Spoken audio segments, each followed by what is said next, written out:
اس وقت تو تمام فوکس اس بات پر ہے کہ قومی اسمبلی میں وہ مطلوبہ تعداد سے کہیں زیادہ ایک سالڈ میجورٹی جو ہے وہ ووٹ کے ذریعے ظاہر کی جائے اور اس غریب دشمن، ترقی دشمن اور فاشسٹ حکومت کو اس ووٹ کی طاقت سے خیر باد کہا جائے۔ تو یعنی یہ انتخابات فوری انتخابات کرائے جائیں گے، کیونکہ مسلم لیگ نون کا اور جمعیت علماء اسلام کا تو یہی نقطہ نظر ہے، آپ اس پر زور دے رہے ہیں یا زرداری صاحب کی تجویز جو ہے وہ بھاری پڑ رہی ہے کہ 1.5 سال تک حکومت کی جائے اور پھر انتخابات 23 میں مقررہ وقت پر کرائے جائیں؟ جی ہمارا تو نقطہ نظر بڑا واضح ہے اور قائد محمد نواز شریف نے درست طور پہ آرٹیکولیٹ کر چکے ہیں۔ ہماری تو خواہش تھی کہ ایک دن کے لیے بھی نئی حکومت کا قیام نہ ہو اور فوری طور پر قومی اسمبلی کو تحلیل کر کے انتخابات کروا دیے جائیں، لیکن غالباً چونکہ اس میں اور بھی ہمیں اپنے جو ہواری ہیں ان کو ساتھ لے کر چلنا ہے، تو کوئی غالباً ایک درمیانی راستہ ہوگا کہ فوری نہیں لیکن چند ماہ بعد۔ جی ٹھیک ہے۔ چودھری پرویز لاہی صاحب کو پنجاب کا وزیر اعلیٰ بنانے پر اتفاق ہے؟ میاں نواز شریف صاحب مان گئے ہیں؟ دعویٰ تو قافلے کی طرف سے یہی کیا جا رہا ہے۔ جی ابھی تک تو نہیں ہے، لیکن آج چونکہ آپ کے اس پروگرام کے فوراً بعد جو اپوزیشن کی نے اکٹھا ہونا ہے، میں بھی وہاں جاؤں گا، تو پھر ہمیں وہاں جو گفتگو ہوگی اس سے ایک حتمی نتیجہ آج نکل آئے گا کہ ہمیں اگر کچھ دیر کے لیے، میری اپنی ذاتی رائے جو میں دوں گا بھی، کہ اگر ہمیں کچھ دیر کے لیے اس میں کسی اور پارٹی کو بنانا بھی پڑتا ہے، اصل مقصد یہ ہے کہ انتخابات میں اب تاخیر نہ ہو، جتنی جلدی ہو سکے وہ انتخابات ہوں۔ یہ بات درست ہے کہ ہمیں کچھ بہت ضروری قانون سازی کر کے جو عمران خان صاحب فاشزم کے خرم صاحب 27 مارچ کو اناؤنس کیا ہے اور ایشوز ہیں۔ 27 مارچ کو ڈی چوک پہ عمران خان نے جلسے کی کال دی ہے اور وہ کہہ رہے ہیں کہ 10 لاکھ لوگ اکٹھے کریں گے۔ عامر کیانی صاحب نے تو یہ تک کہہ دیا کہ جو منحرف لوگ ہیں انہیں عوام سے گزر کے جانا پڑے گا۔ مولانا فضل الرحمان نے بھی کارکنوں کو کہا کہ وہ بھی اسلام آباد جی میری آپ سے یہ گزارش ہے، آپ اس فاشزم کو بے نقاب کریں اور کھل کر بتائیں قوم کو کہ عمران خان اور ان کی فاشسٹ پارٹی کیا کہہ رہے ہیں۔ وہ یہ کہہ رہے ہیں کہ ہم اراکین اسمبلی کو ایک جتھے کی پرتشدد طاقت سے قومی اسمبلی میں نہیں جانے دیں گے، اور انہوں نے یہ بھی کہا کہ وہ جب ووٹ ڈال کر باہر آئیں گے تب بھی وہاں سے گزرنا پڑے گا۔ یہ بھی بتائیے قوم کو۔ تو یہ ایک کھلی اور برہنہ فاشزم کی جو ہے نا دعوت یہ عمران خان صاحب دے رہے ہیں۔ خرم صاحب لیکن میرا سوال یہ ہے، انہوں نے اگر آپ نے وزیر اطلاعات کی بات سنی ہو تو انہوں نے یہ دھمکی جو ہے وہ اپوزیشن کے اراکین کے لیے بھی دی کہ انہوں نے بھی وہیں سے گزر کر جانا ہے۔ تو یہ بات ہے کہ آپ کسی جتھے کے ذریعے لوگوں کو زد و کوب کریں، ان کو روکیں، اور ایک اتنا اہم آئینی پروسیس ہونے جا رہا ہے اس کے اندر جتھوں کی طاقت سے، تشدد کی طاقت سے رکاوٹ ڈالیں۔ خرم صاحب سوال یہ نہیں تھا، دیکھیں وہ آپ کی بات ٹھیک ہے، آپ کا پوائنٹ آف ویو ٹھیک ہے کہ پرتشدد کارروائیاں نہیں ہونی چاہیے، جتھوں کی سیاست نہیں ہونی چاہیے، لیکن سوال یہ ہے پی ٹی آئی کے کارکن بھی وہاں ہوں گے، جے یو آئی کے کارکن بھی وہاں ہوں گے، نون لیگ کے کارکن بھی وہاں ہوں گے، اور تحریک عدم پہ اعتماد پیش کی جا رہی ہوگی، چند قدم کے فاصلے پہ پارلیمنٹ ہے۔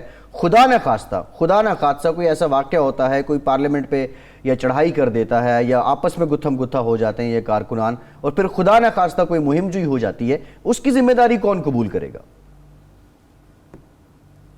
جی ذمہ داری حکومت وقت پر ہے، حکمران پارٹی پر ہے، وہ حمام سے بات کریں اور اس پورا یہ جو انہوں نے جتھا اکٹھا کرنا ہے اس کو ڈی چوک سے دور لے جائیں، 200 گز دور لے جائیں، آدھا کلومیٹر دور لے جائیں، ہم بھی وہاں آ جائیں گے۔ لیکن پارلیمان کے اوپر اس طرح حملہ آور ہونا، ایک دفعہ میں آپ کو یاد کرا دوں، یہ باقاعدہ بلڈوزروں کے ذریعے پارلیمان کے جنگلے گرا چکے ہیں، یہ ڈنڈوں کے ذریعے پاکستان ٹیلی ویژن پر قبضہ کر چکے ہیں، یہ اپنے جتھے کے ساتھ